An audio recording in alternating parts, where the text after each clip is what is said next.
வணக்கம். எல்லாருக்குமே வசதியான வாழ்க்கை வேணுன்றது ஆண், பெண் எல்லாருக்குமே அவசியங்க.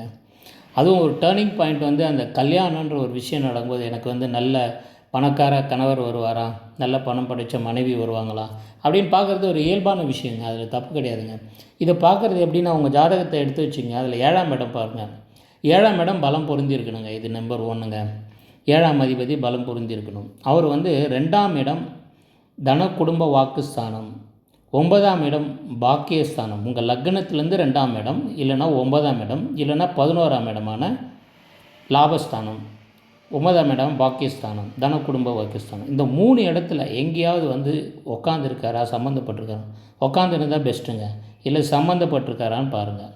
இது பாயிண்ட் நம்பர் 1. இதுக்கு ஒரு நல்ல வாழ்க்கை அமையும். ப்ராவர்ட்டி வெட்டிலாம் வராது. இது அவங்க வாழ்க்கை நல்லா போயிட்டுருக்கோம். நல்லா காசு பணம் வந்துட்டுருக்கோம். வாழ்க்கை நிம்மதியாக போய்ட்டுருக்கும். இதே குரு அந்த 7ஆம் இடத்தை பார்த்தாங்கன்னா, வர்ற மனைவி அன்பான துணைவியாகவும் இருப்பாங்க, அழகான மனைவியாகவும் இருப்பாங்க.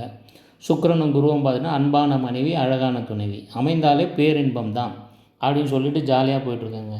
இல்லை உங்களுக்கு அவங்களுடைய சொத்துக்கள் ஏதாவது வர மாதிரி இருந்ததுன்னா, அது 8ஆம் இடமும் பார்க்கலாம்.